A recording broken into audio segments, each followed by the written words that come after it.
5,000 మందికి పెట్టగలిగారు. అలాగే మనం భోజనం చేసేటప్పుడు ప్రార్థన చేసి భోజనం చేయాలన్న వాక్యాన్ని తెలియజేస్తుంది.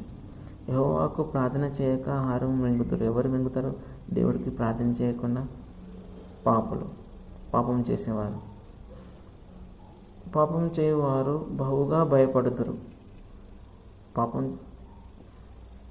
పాపం చేసేవాళ్ళు ఎలాగుంటారంట? భయపడుతూ ఉంటారు. కానీ నీతిమంతులు దేవుడి యొక్క నీతిని సంతానం ఎన్నటెన్నటికీ విడిచిపోదు అనమాట. ఎందుకనగా దేవుడు నీతిమంతుల సంతానమును నా పక్షంనున్నాడు. నీతిమంతుల సంతానము ఎప్పుడు కూడా విడువబడదు. ఎందుకంటే నీతిమంతులు దేవుడి కోసం నిలబడతారు కాబట్టి, ఆ నీతిని న్యాయాన్ని కోసం నించుంటారు కాబట్టి వారి సంతానం ఎప్పటి కూడా విడువబడదు. దేవుడు వారిని వదిలిపెట్టాడు. అలాగే బాధపడు వారి ఆలోచనలను వారు తృణీకరించదు. ఆయనను యెహోవా వారికి ఆశ్రయమై ఉన్నాడు. వారికి ఆశ్రయం ఎవరండి? నీతిమంతుడికి దేవుడే వారి ఆశ్రయం. వారికి ఎక్కడి నుంచి సహాయం వస్తుంది? సీయోనులో నుండి ఇశ్రాయేలునకు రక్షణ కలుగునట్లు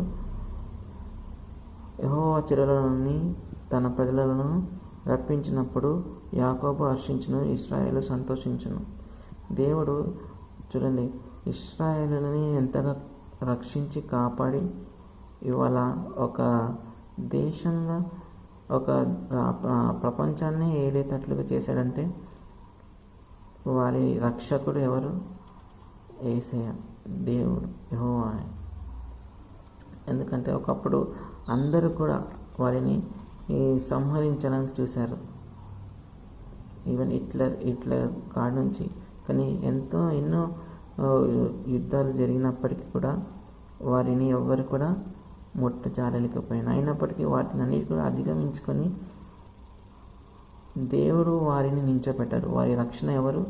యెహోవా. ఎక్కడి నుంచి వస్తుందా? సీయోనులో నుండి ఇశ్రాయేలునకు రక్షణ కలుగును గాక. సీయోనులో నుండి ఆయన హస్తం ఎలా ఉండి? నీతి గల హస్తం. యెహోవా చెరలోని తన ప్రజలను రప్పించును. అందరినీ దగ్గరికి రప్పించి చెరలో ఉన్న వారి నుంచి విడుదల ప్రసాదింపజేసి యాకోబు హర్షించినట్లు యెహోవా ఇశ్రాయేలును సంతోషించును. వారు మళ్ళీ కూడుకుని దేవుని యందు ఆనందించే వారిగా అందరినీ చేస్తారంటున్నారు ఈ అధ్యాయంలో.